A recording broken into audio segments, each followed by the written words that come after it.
sorry Yes. to call me. I have a list, and you're on it. You were away. You were in Europe. I was in North Carolina. Check. Last 2 weeks. Oh, that's you. Early. It was good. My relatives were down there. Check.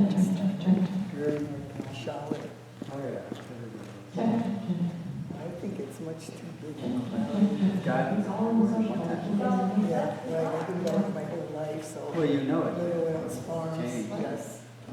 And then I visited a nephew in Atlanta for the weekend. And it's the That's same crazy. traffic and That's crazy.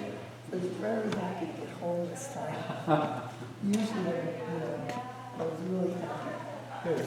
Yeah, I appreciate this area.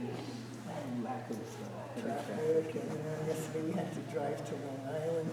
But Oh, yeah, for we were lucky Thanksgiving? we went early and came home early and How far into Long Island?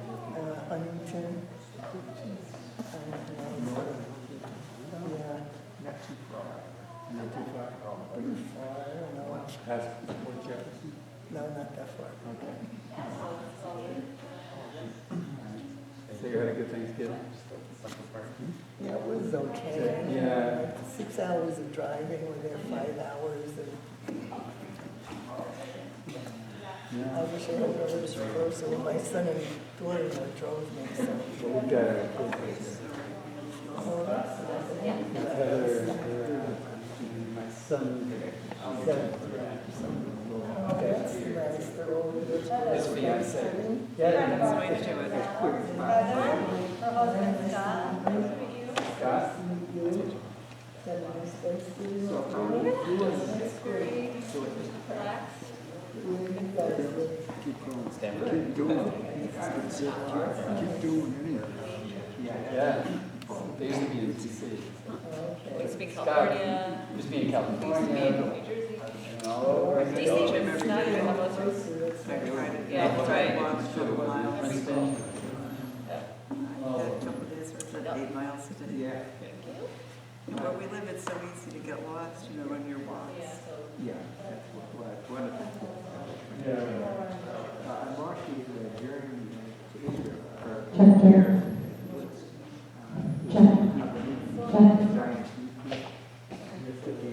Wow. The group, Yeah, just trying.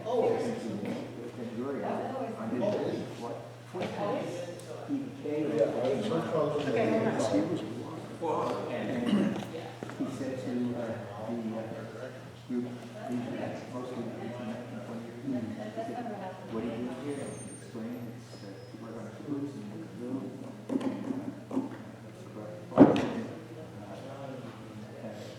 and to see Twitter. But anyway, so he said, what do you do? Explain. What we do when it's over, the year's over? Oh, we'll go home. You're still in the end? I'm still in the end. So a few did stay, married and settled, but, Shabbat shalom. Shabbat shalom. Good Shabbat. So nice to see you. Jeff just walked in.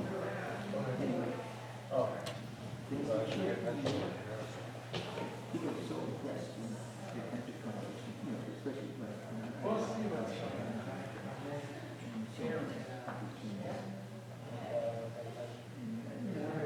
just take a test. I can explain it here. You've never had informed things.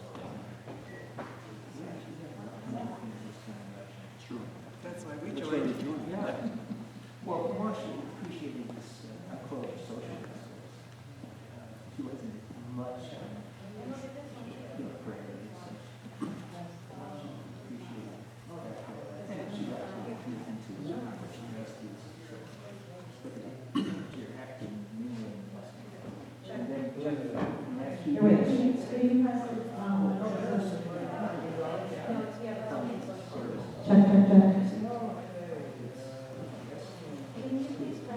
That's right, because if you knew them all, then That's a very good point. I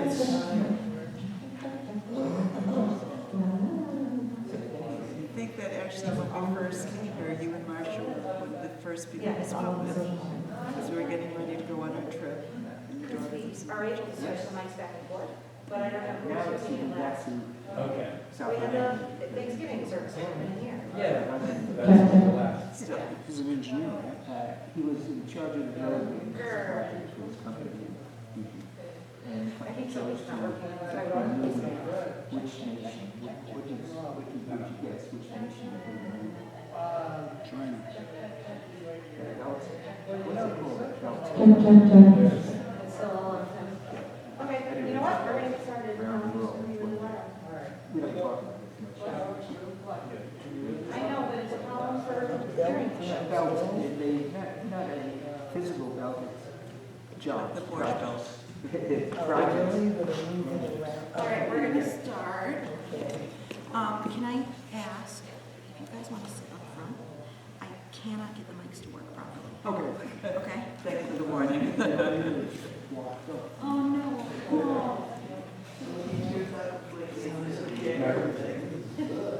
But I want to give you a good shot from the stage. If you don't mind.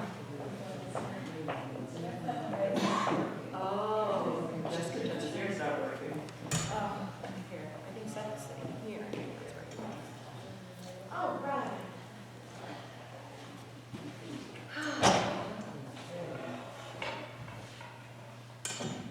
Good Shabbos. Shabbat shalom. I hope you all have had a lovely week so far. Very sorry that I'm not mic'd. So I will try to project as well as I can. We can't get the microphone system to work. We do know parts of it don't work, so it could very well be that it's just not working tonight. But can everyone hear me okay right now? Sure. Yeah? Okay. It's so important to me, and I'm so sorry that it's not working. But we're going to do this together and enjoy services. So let's turn together, please, to 128. Page 128. Maya Hayom Shabbat Shalom Maya Hayom Shabbat Shalom Shabbat Shabbat Shalom Shabbat Shabbat Shalom Shabbat Shabbat Shalom Shabbat Shalom Maya Hayom Shabbat Shalom Maya Hayom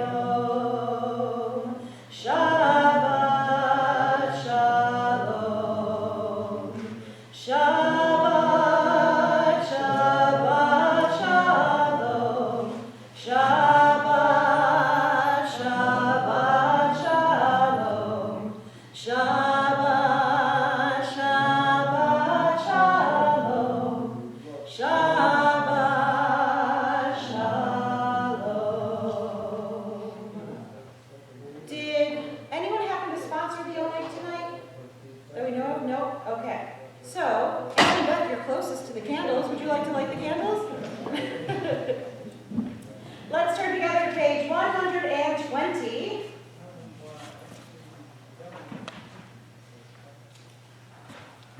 For the lighting and blessing of the Shabbat candles. And by the way, if your pages have 2 page numbers in the corners, just a reminder, follow the ones in the brackets as I'm announcing page numbers. It'll make things a lot easier. Go ahead.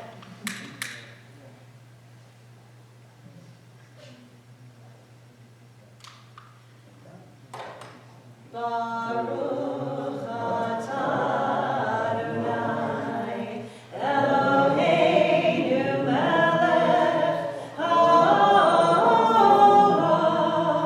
asher kiddushanu b'mitzvotav v'tzivanu lehadlik ner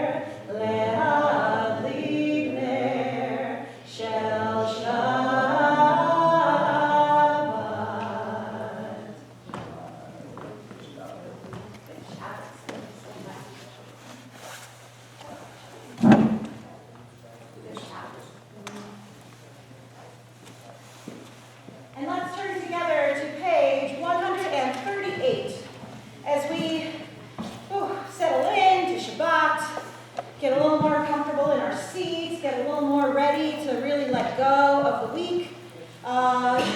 Getting together, if you had a chance to get together with family at all, or do any of that kind of traditional Thanksgiving stuff with friends or with family. Sometimes there's a little bit we need to let go of anyway.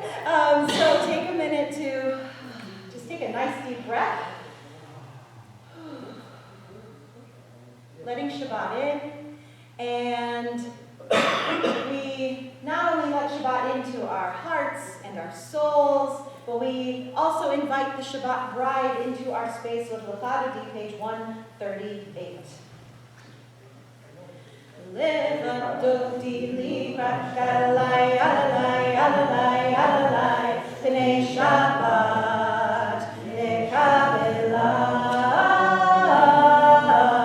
Levadoti likrat alalai, alalai, alalai, alalai, Pnei Shabbat nekabela.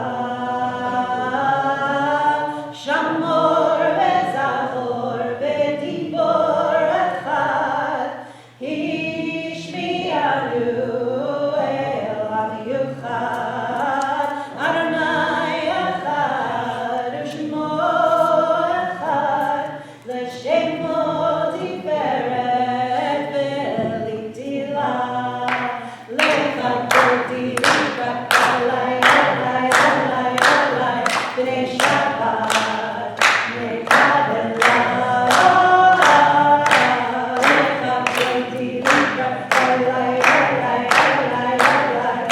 Shabbat.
I know it's work now, but still you're in school with all those kids who think that you're probably 5. Yes? I'm sneaking a hug too. Good to see you. Good. Good, I'm glad.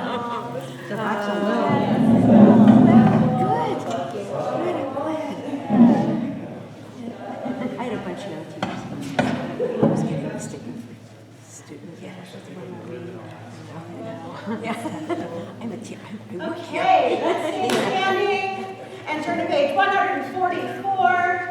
144 for the hot seat Taj. Hold on while I ask these guys to come on. They're working. Oh, sorry.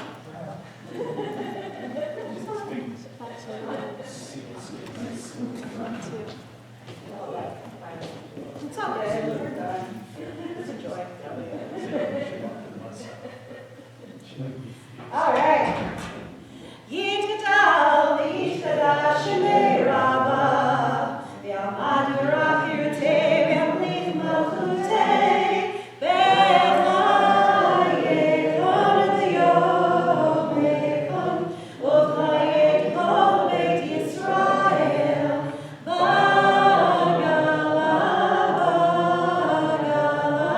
uv'zman kariv v'himeru amen Yahei shemei Rabba mevorach le'olam olam me'amaya Yitbarach Yitbarach v'yishtabach Yitba'ar v'yitramah v'yitnaseh v'yitadar v'yitaleh v'yitalal Shemei v'kudeshah b'rechu le'era min kol berchata v'shirata tushbechata v'nefemata tamira mi'alma v'himeru amen Baruch hu et Adonai hamevorach Baruch Adonai hamevorach le'olam va'ed Baruch Adonai hamevorach le'olam va'ed Let's join together in the English in the middle of 149. This is an hour of change. Within it we stand uncertain on the border of light.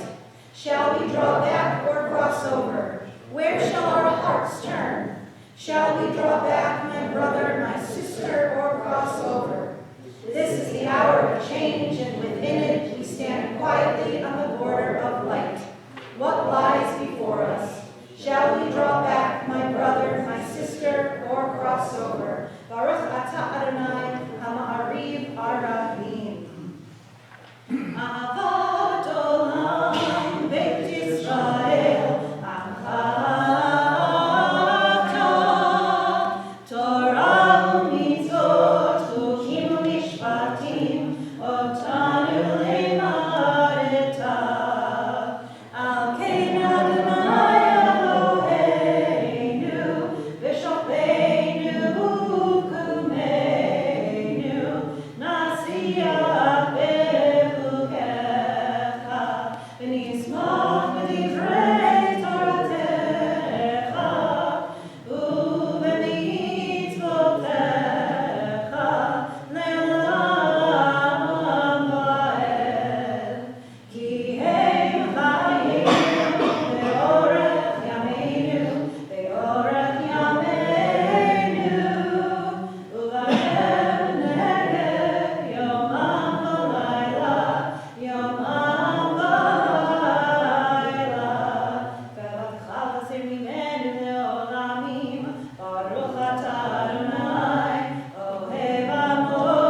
for the Ve'ahavta.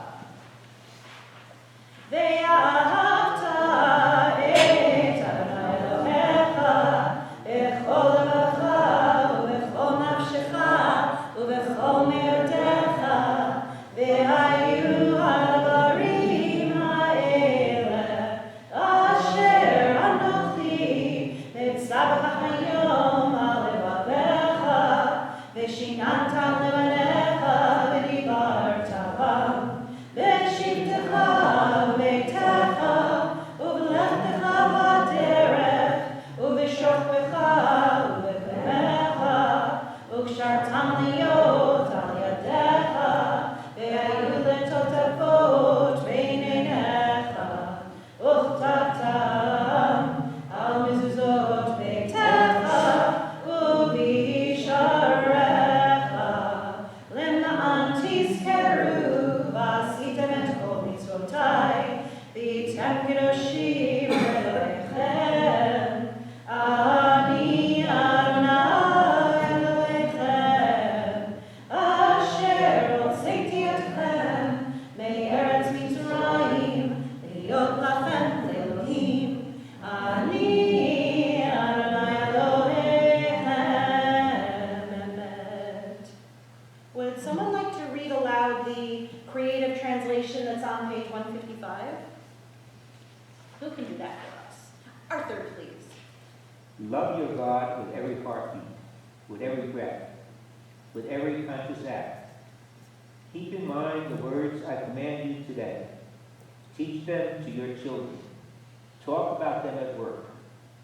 Whether you are tired or you are rested, let them guide the work of your hands. Keep them in the forefront of your vision. Do not leave them at the doorway of your house or outside your gate. They are reminders to do all among mitzvot, so that you can be holy for God. I am Adonai your God. I led you out of Egypt to become your God. I am Adonai your God. Thank you. So each time I read that particular translation, different phrases jump out at me, and I just wanted to know, what jumped out at you tonight?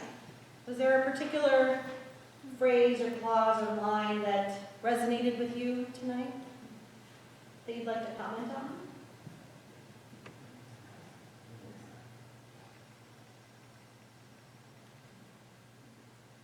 Take a minute to look at it again. See if there's one that speaks to you.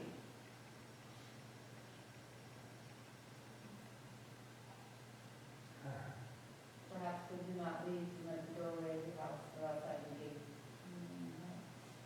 Take the prayers with you. Okay, so Liz just highlighted the do not leave them at the doorway of your house or outside your gate, meaning taking, you said take your prayers with you. Or in like very designated spaces.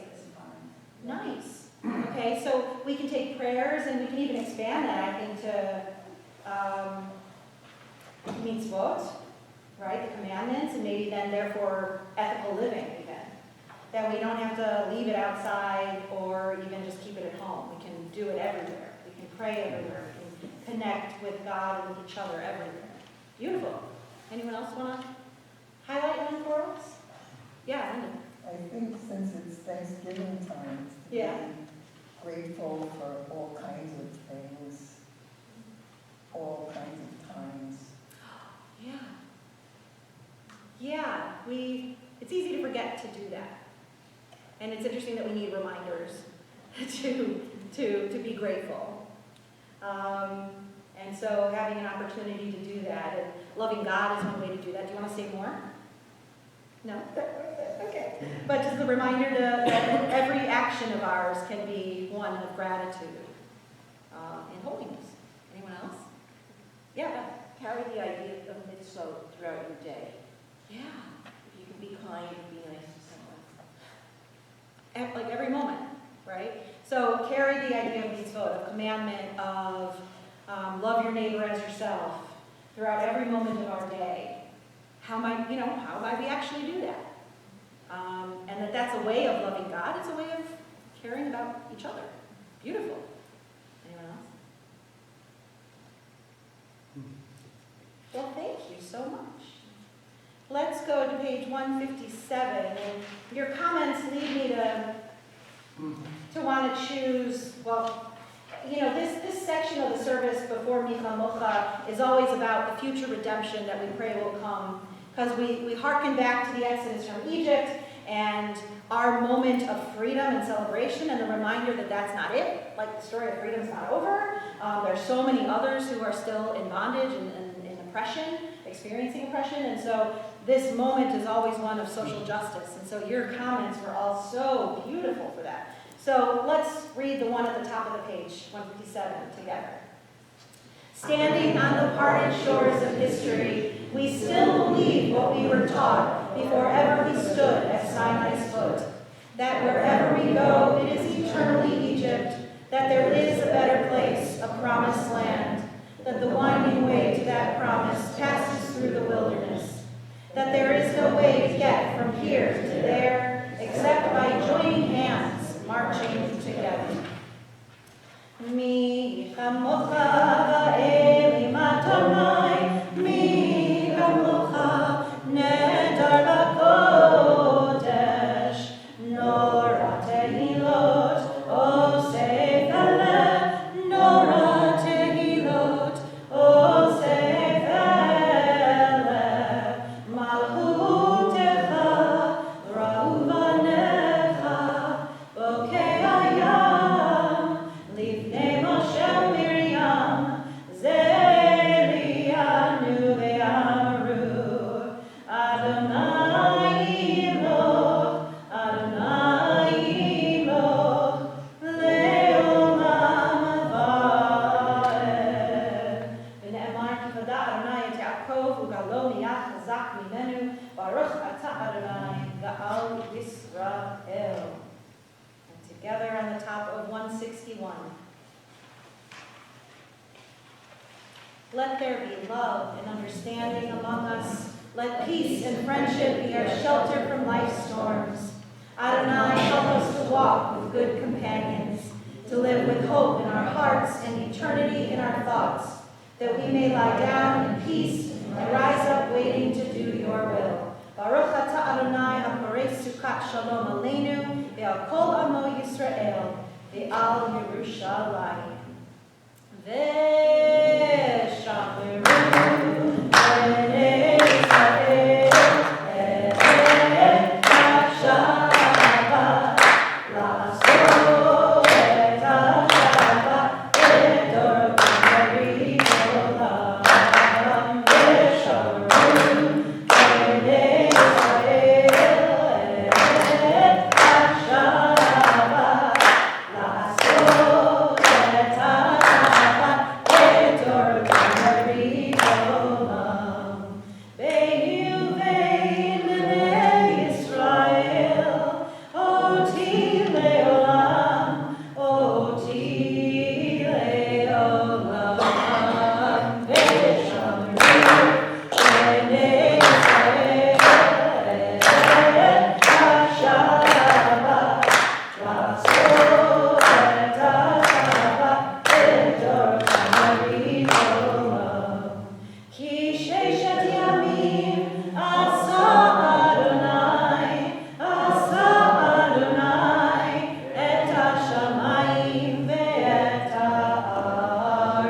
V'shameru b'nei Yisrael et ha-Shabbat, la'asot et ha-Shabbat b'dor b'nei olam. U'vayom hashvi Shabbat vayinafash, Shabbat vayinafash, Shabbat vayinafash. V'shameru b'nei Yisrael et ha-Shabbat, la'asot et ha-Shabbat b'dor b'nei olam. And on page 164 begins the tefillah, the central prayer of our service, which in many ways the liturgy has been working up to. We had warm-up and Kabbalat Shabbat songs, And then with Klasi Kaddish, we transitioned to Shema and its blessings in that section. And now we're here at the pinnacle of the service, where we're going to praise God and even have moments of silent prayer where we can express what we need to say tonight. And that's always so important. And so all who are able, please rise.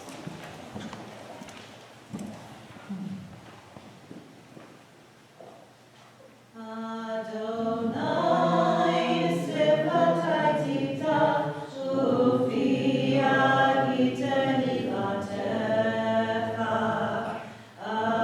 Adonai, open up my lips, that my mouth may declare your praise.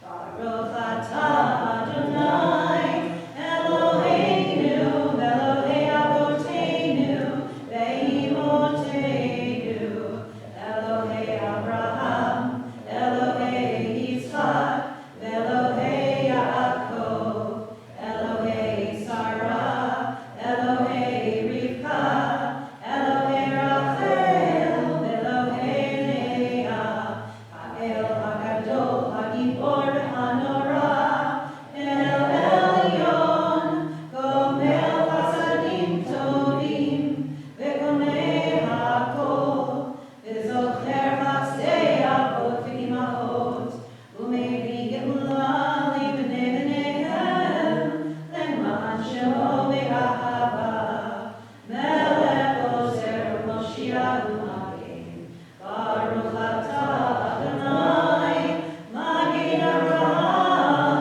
Ezrat Sarah, Atah Gibor Le'olam Adonai, Mechayeh HaKol atah Rav leMoshiach, Mashiach HaRuach U'Mori HaGashem, Mechakel Chayim Bechesed, Mechayeh HaKol Berachamim Rabim, Tzomech Noflim Berafei Cholim, Umatir Asurim, Umekayeh Emunato, Lishenei Afar, Michamocha Ba'al Gevurot, Umidol Melach, Melech Meimit Umechayeh, Umasmiach Yeshua, V'ne'eman atah l'chayot hakol, Baruch atah Adonai, Mechayeh hakol. Atah kadosh v'shimcha kadosh, u'kedoshim b'chol yom ya'alucha selah. Baruch atah Adonai, ha'el hakadosh. We continue silently through page 180, and you may be seated when you have finished your individual prayers.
volume still been okay? Yeah? Okay. That was years of theater that prepared me for this very moment of projecting across the space. And I'm Ethel Merman reincarnated, just what I hope you've all had a good week so far, and that you have a nice, hopefully relaxing weekend ahead. We take a moment in our service, even though on Shabbat, we put away all our requests, and we don't ask God for anything, we just try to appreciate this moment. We just say, oh, okay, gratitude, blessings, right now. What do we got, right? And it harkens back to that quote in Mishnah, in Pirkei Avot, that says, who is happy? One who is content with their lot. Right? What do we have? We're content right now. But health kind of overrides everything. And lives override everything. So we take a moment always, even though we're not asking for anything else, to ask for healing of our family members, of our friends, of people in the world, in our community who need healing or who are experiencing pain in some way and wish to be released from it, whatever that might mean. And so we're going to direct our prayers to people in our own lives as well as people who just need to know that they're loved and cared for as we offer our prayers of healing tonight. So I hope you'll join me in first sending our prayers to Reagan Konecki, John DiNicola, Nancy Schwamm, Miriam Swidler, Aaron Mancini, Charles Sabat, Burl Bellows and Carrie Bellows, Iris Clark, Stacy Reed, Debbie Clymer, Daphne Rosenberg, Heather Waters, Joyce Giuseppe, Savannah Johnson, Lenore Lesser, Jimmy and Grosvenor, Donald Hoffman, Denise Davies, Ben Sion and Beryl Usha, Ruben Starkman, Jerry Kelly, Harvey Goldstein, and Cole and Levy Kostka. Who else is thinking of someone, sending prayers to, whose name you'd like to share out loud tonight? Charlie Potts and Michael Murray.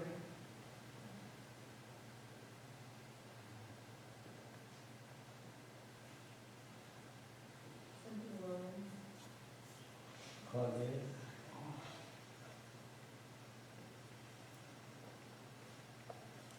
Mishaberach Avotenu Avraham Yitzchak v'Yaakov v'Imotenu Sarah v'Chal v'Al Rachel v'Yivarech v'Yirapeh et kol v'cholim ha'ela. May the one who blessed our ancestors Abraham, Isaac, and Jacob, Sarah, Rebecca, Leah, and Rachel, bless and heal all who are ill, all who are in pain, all who are suffering tonight. We pray, God, that they soon experience a return to shlemut, to peacefulness and to wholeness, and they experience a healing of mind and body and spirit. Baruch atah Adonai rofeh cholim. We praise you, God who cares for the sick. And let's say together, Amen. Let's turn to page 371 and join together in the beautiful words of the Mishaberach. 371. Mishaberach.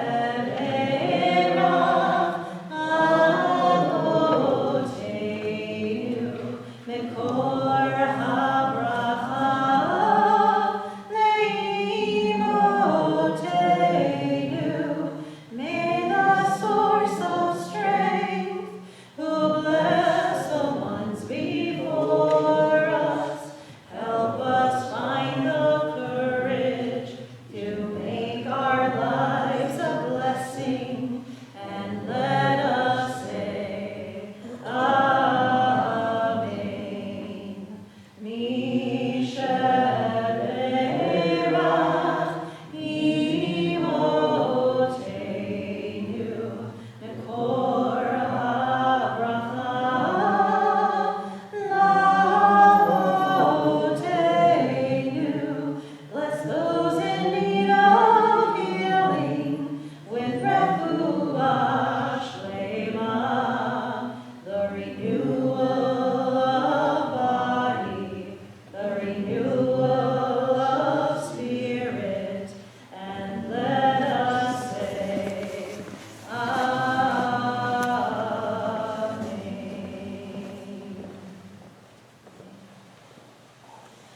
we have people in our lives who have healed, who have experienced a recovery from an illness, from an injury, those who have traveled far away and have come back home safely, and those who have escaped danger in any way.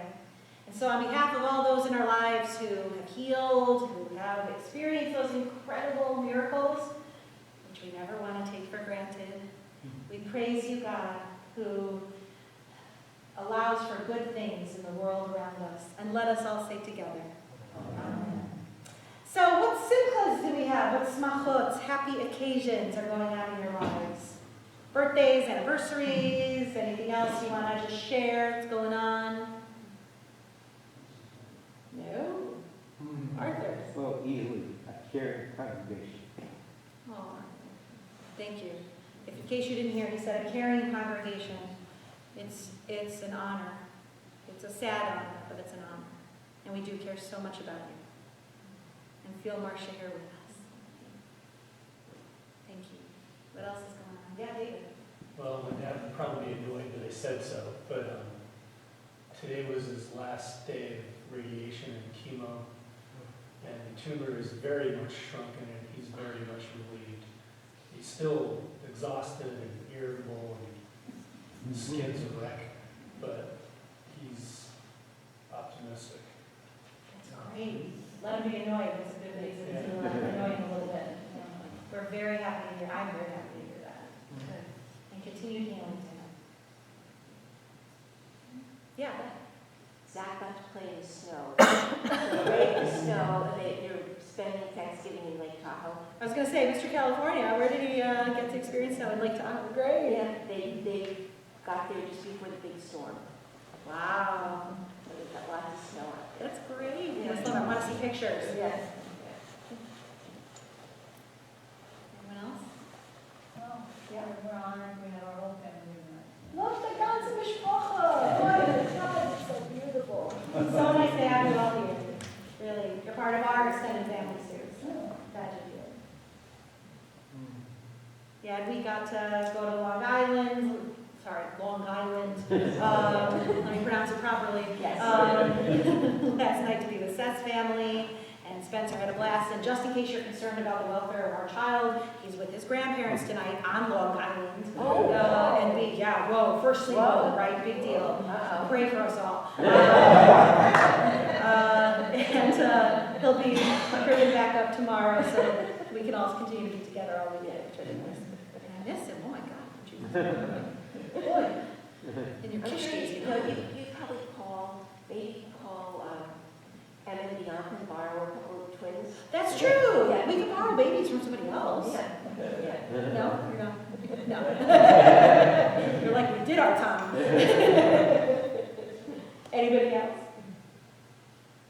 Okay. So, I'm going to sit because I want to share with you something I've been thinking about the last few days. Based on a bunch of different factors. Are you okay because you're now in the second row? Okay. All right. You don't want to freak you out there. Yeah. All right. You know, all of a sudden, wait a minute. I didn't vote for this.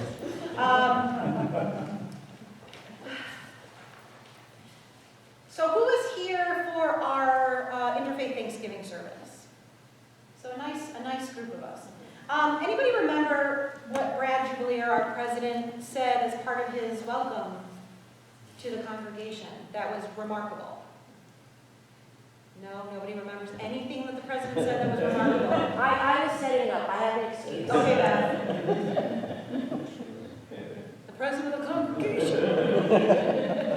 This is welcome. He said, well, okay, yes. Okay, I'm not going to tell him that you all don't remember what he said. Okay, what I found remarkable about what he said was that he took a moment in his welcome to recognize that the land on which we are seated and occupying right now belonged to someone else, right? And he mentioned the tribes which owned this land and took, not owned it, but occupied it, loved it, cared for it for so long before other people came and claimed it for their own. Does anybody now remember him mentioning that? Okay.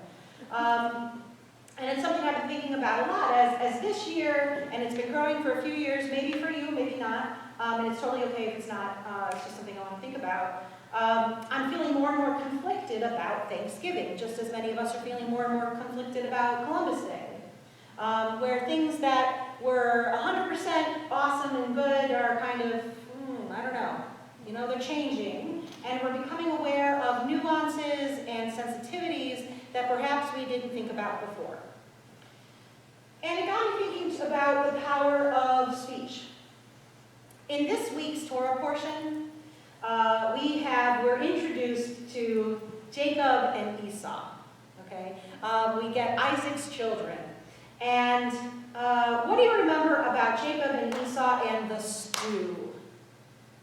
The lentil stew, the red stew. Anybody remember? I know David knows.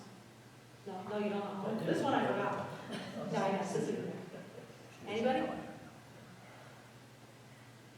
you want to explain it? Well, Esau is desperately hungry and inarticulate, and Jacob takes advantage of him and sort of extorts a birthright in exchange for a pot of stew. I guess that's the simple version of it. That is. So, in the Torah, the world of the Torah, birthright matters. And I always say this word wrong. Primogeniture? Primogeniture. Primogeniture. Thank you. Primogeniture matters, meaning, right, the firstborn has certain privileges and certain inheritance rights that the ones born after don't have. And the way Jacob and Esau are born, they're twins who were wrestling even in their mother's womb, and she says, "Oh, I've evolved. If so, why do I even exist?" Because they're, wrestling in her belly, and she's so uncomfortable. And Esau comes out first. He's the firstborn. And Jacob, Yaakov, gets his name because he's holding on to Esau's ankle as if he's trying to pull him back and say, "Wait, no, let me go first." And Yaakov is related to the word, I believe it's Erev, for heel. So he's holding on, trying to get out, but he's the second-born. Well, the thing is Rebekah has been told, the mother, that Jacob is the one through which the Israelite line is going to go through.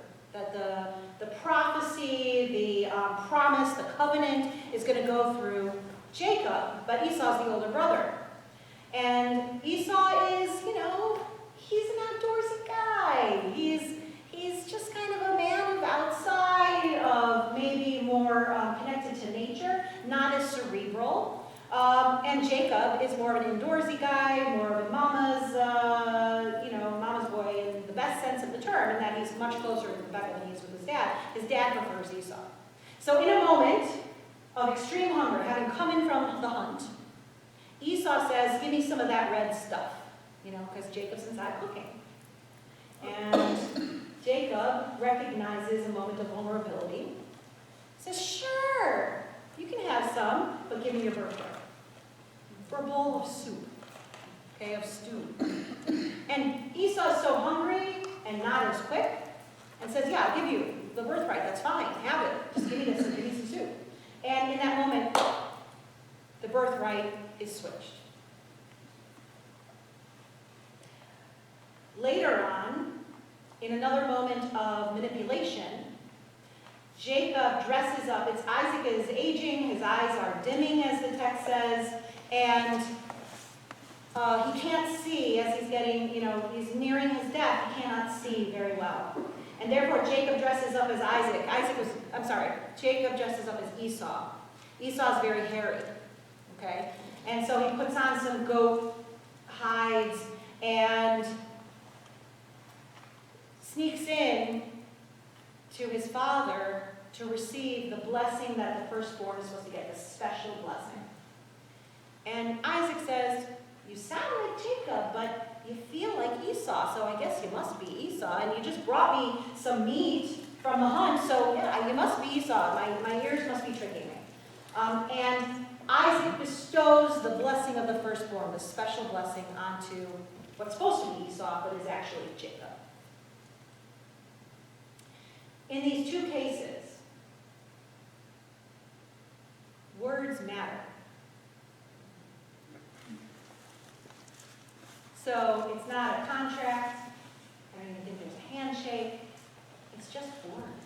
It's just speech that change reality, that change the bloodline in a sense, right? The inheritance shifts with just a trade of soup for spoken birthright. Words matter. Words have power, and they do in the world of the Torah, and I would argue, as probably many of you would as well, words matter today and have power today. So in my thinking about Thanksgiving, there was a post that I saw on Facebook that I shared, and I was surprised by some of the responses. I shouldn't be surprised. I was surprised by some of the responses again, but also just what it made me think about. And it was native appropriated / colonizer phrases that we should start avoid using. Did anyone see this? You saw it? Yeah. And it just got me thinking, the power of language, the power of the words we use, and how careful we should be when we use them. So one of them was, let's have a powwow about this. How many of you use that phrase? You don't have to raise your hand, but I know I've used that phrase. Okay? This is my spirit animal. They went on the war path. They went off the reservation. Lowest man on the totem pole. This is my totem. Circle wagons. Do a rain dance. Too many chiefs, not enough Indians. Find your tribe. And Indian giver. So I heard lots of kind of, people agreeing, oh yeah, these are phrases I probably use. These are phrases I've used, and I never really thought, or I hadn't thought enough about the power of my speech. And we certainly, and I really would love to hear from you about this. There's a lot of back and forth right now about how much words matter, and are we just being overly sensitive? What about political correctness? Is it a good thing? Is it a bad thing? We certainly have plenty of words and phrases about Jews that are offensive, but people argue are not. So what are your thoughts on some of these related issues about the words we use and that we choose? Anybody want to speak to it?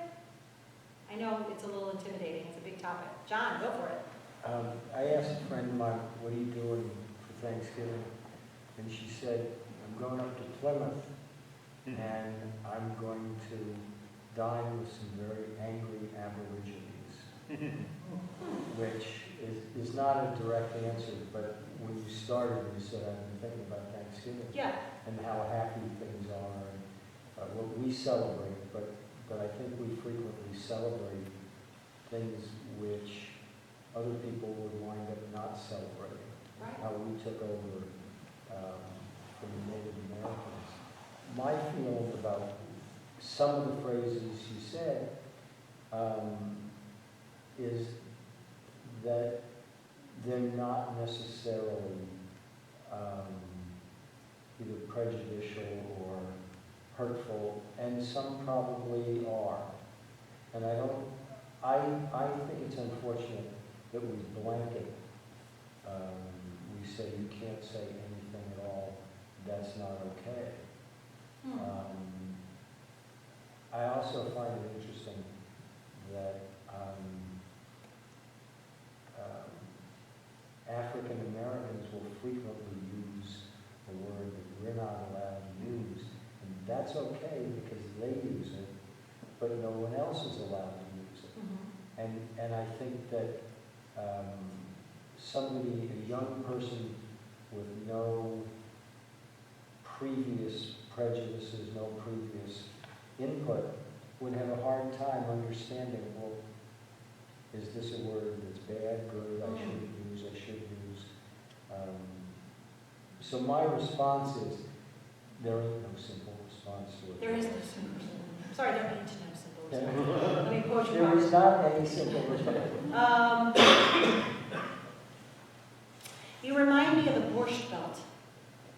And the comedians, all the Jewish comedians, and and the things they would say in their acts to primarily Jewish audiences, that if we heard a non-Jewish comedian say, we would be up in arms. I mean, we would be picketing, we'd be, so offended, and yet because it was in group, it was okay. And that's one of my responses to what you said is I think there are certain things that communities can say to themselves. I know people in the LGBTQ community feel that way about certain terms, that you wouldn't say, it wouldn't be right to say if you're outside of that community.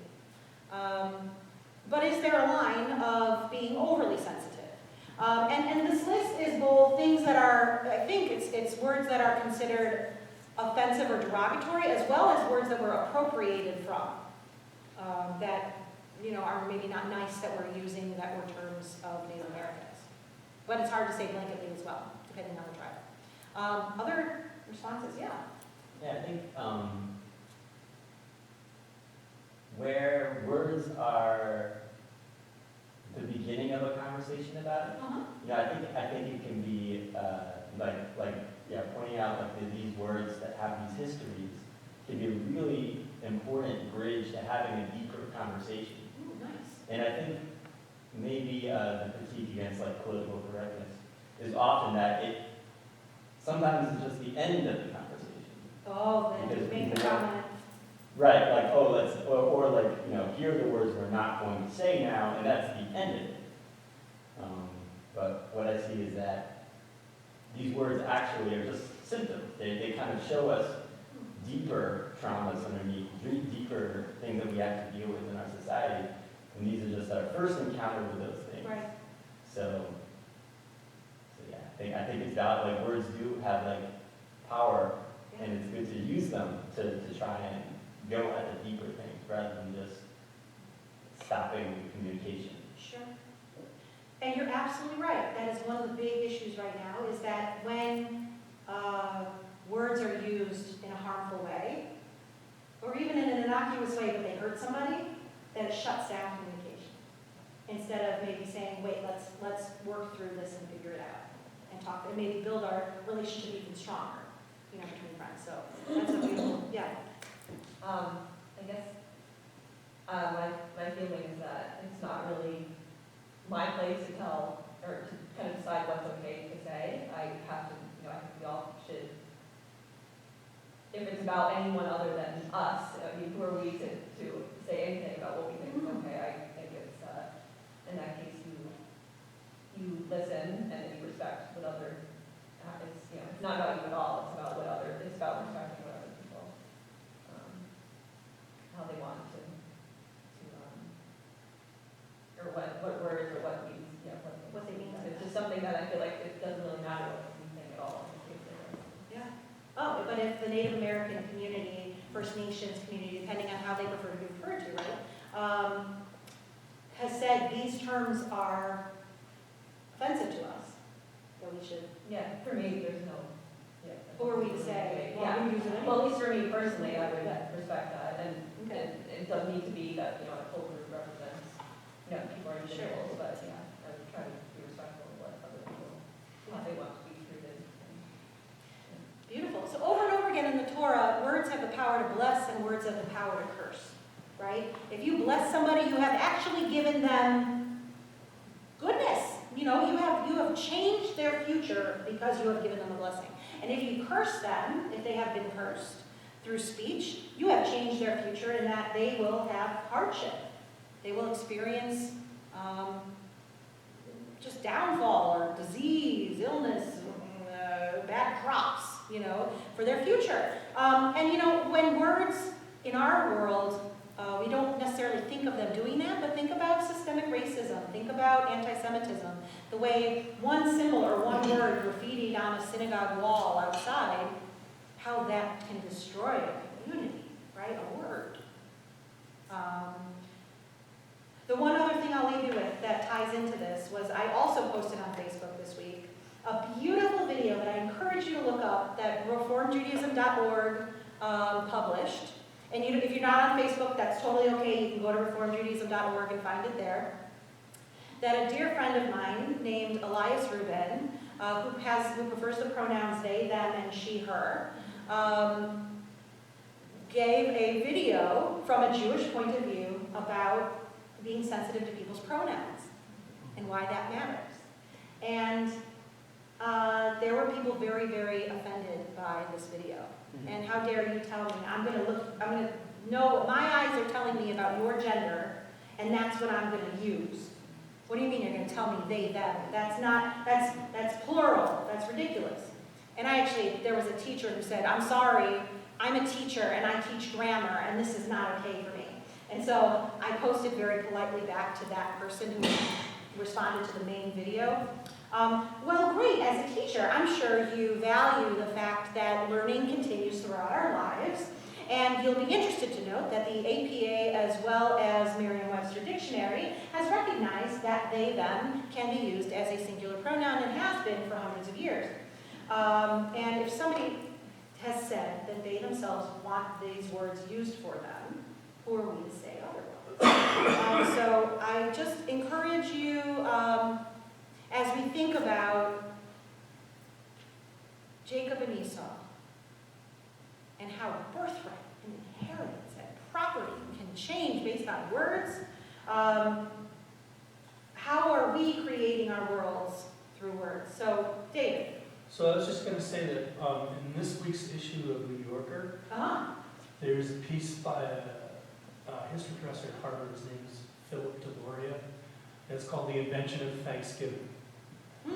It's actually a review of a rather long and detailed book by David Silverman, I think, called This Land is Their Land. The book is incredibly dense. The review piece is 2 or 3 pages, and it's pretty to the point of what you're saying. You can find it online. You don't have to buy the New Yorker. Nobody sells paper magazines anymore. You also get a few free articles as well. But yeah, you can find it online. So it's Philip DeLoria, The Invention of Thanksgiving. Thank you. And the New York Times did one yesterday, the editorial, but touched upon you and the Wampanoag and relationship with Philip. And then King Philip War, how to develop. And we have a relationship with King Philip. His son actually died here on the Connecticut River at Joshua Rock, which is in the whole line, being chased by the fish. He jumped off Joshua Rock. They called him Joshua, but they couldn't pronounce his name. Meta, something called Meta. Yeah. Wow. So they called him Joshua. Interesting. Thank you. Yeah, John. Can I just make 2 other comments? You mentioned the post, the cat sitting on the kid. Oh, you're going to another Facebook post. Or at least the appearance of the cat. It was. Thank you. I personally hate emails and texts. And the reason I hate them is that I tend to be occasionally sarcastic, but not really mean, I think. And I think unless you can hear the words from someone and hear their tone, it's very difficult to understand or know what somebody has in mind. That's so true. We've lost the art, I think, of verbal communication, and I personally miss it a lot. That's a great point. I think even when we were like in epistolary relationships, we wrote so much more detailed, communication instead of just like, are you, home, RN, right now. As short as possible. We've gone back to hieroglyphics too. So. But you're right. Word Right. has meaning. Yeah.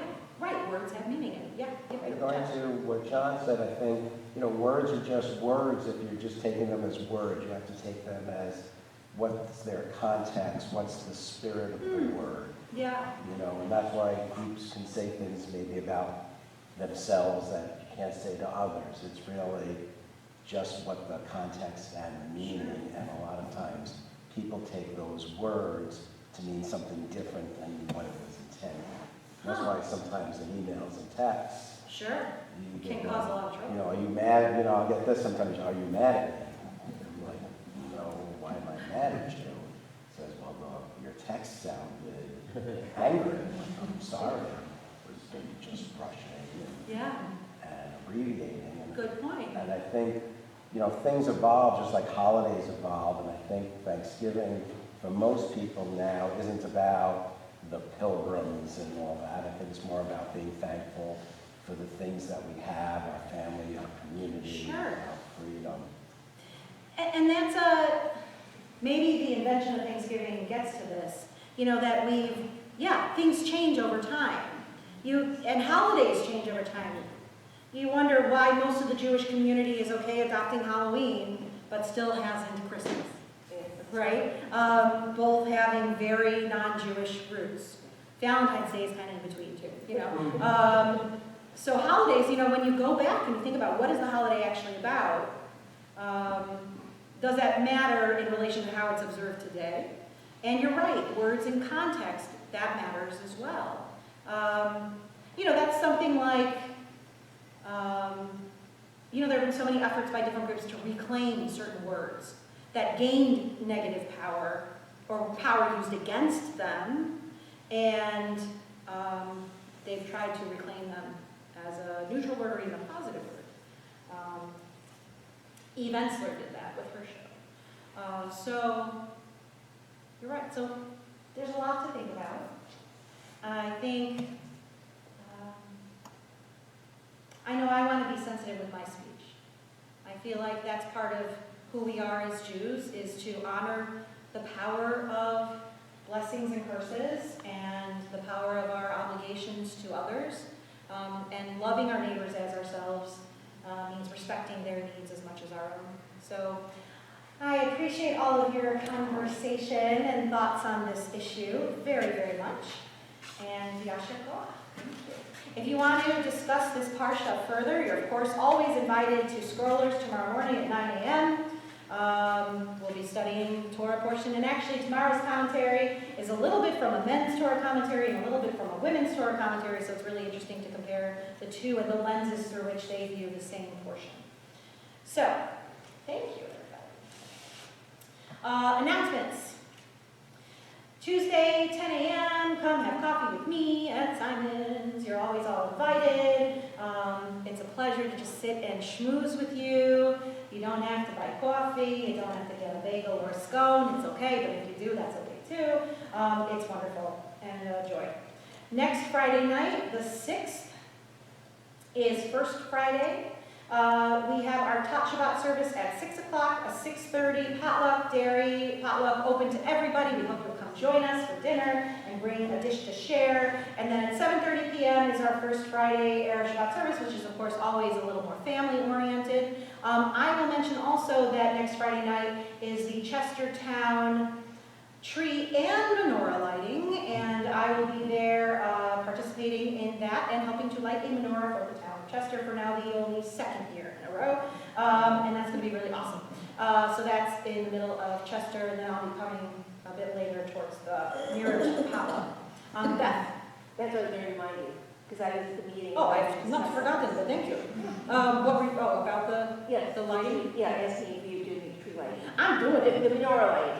Yes, I mean, if they ask me to plug in the tree, I'll do it. But I'm there to do the menorah. So that'll be great. Then on Sunday the 8th, we're really excited that our member, as well as Wesleyan University President Michael Roth, will be here for Books and Bagels at 10:30 a.m. on Sunday the 8th. He'll be presenting his book, Safer Spaces? Safe enough. Safe Enough Spaces. Safe Enough Spaces. And his wrestling about how do we, actually kind of similar to what I talked about tonight, how do we use our words carefully and have safe spaces that also allow for genuine conversation and don't shut down speech. So how do we do both? Other announcements? Well, I do this motion for a moment. No, okay. This is the international sign for would you like a piece of fruit first? Okay, so then let's turn to our concluding prayers, beginning with Elenu on page 586 in the middle of the page. If you're able, please rise.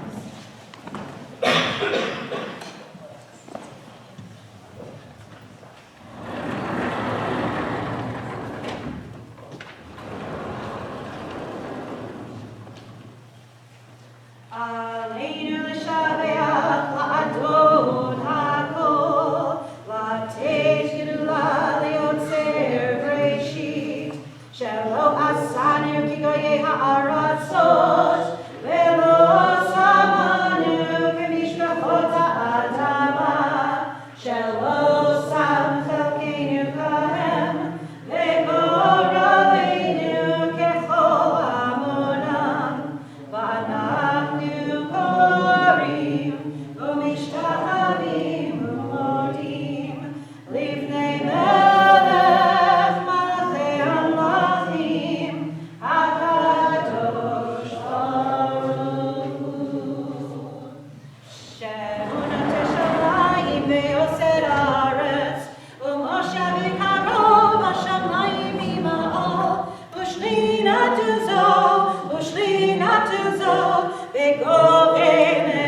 It is hard to sing of oneness when the world is not complete, when those who once brought wholeness to our life have gone, and naught but memory can fill the emptiness their passing leaves behind.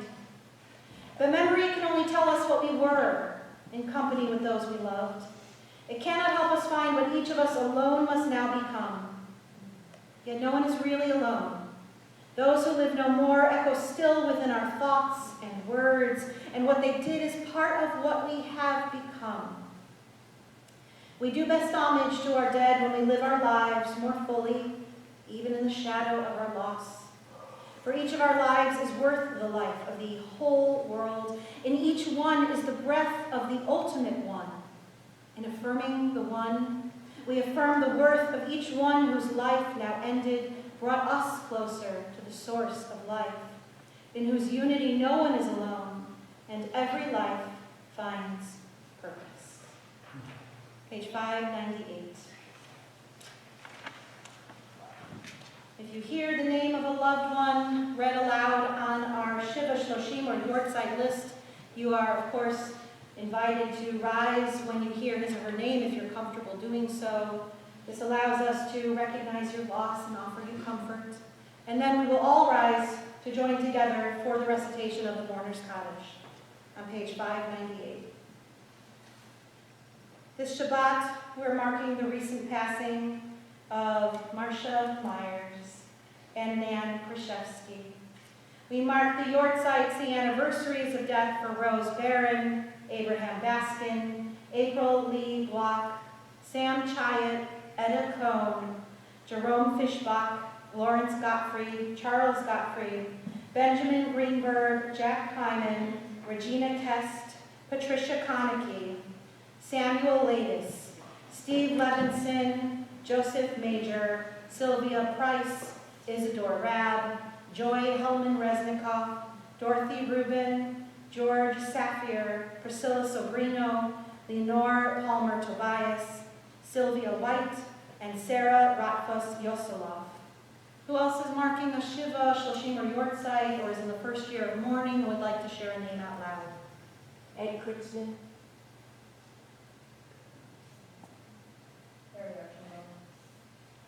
Terry Brown.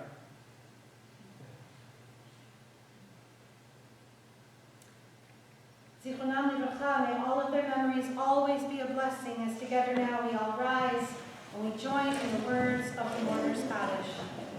Yitkadal v'yitkadash shmei Rabbah, v'alma tivarach lirtei v'yamlich machlutei, v'chaye chon v'yom echon v'chaye kol Beit Yisrael, v'agalah v'yizman kari v'imru amen. Yehei shmei Rabbah v'varach le'olam v'almei almaya, v'yitbarach v'yishtabach v'yitba'ar v'yitromam v'yitnaseh, v'yithadar v'yithaleh v'yithalal shmei kudusha b'richu, le'ela min kol birchata v'shirata, tush v'chata v'nechemata, da'amiran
Shabbat shalom.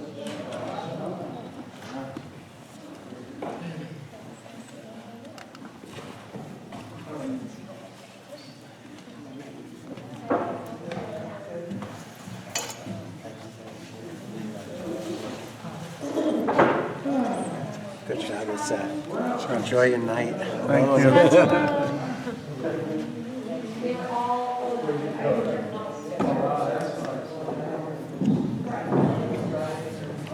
Yes,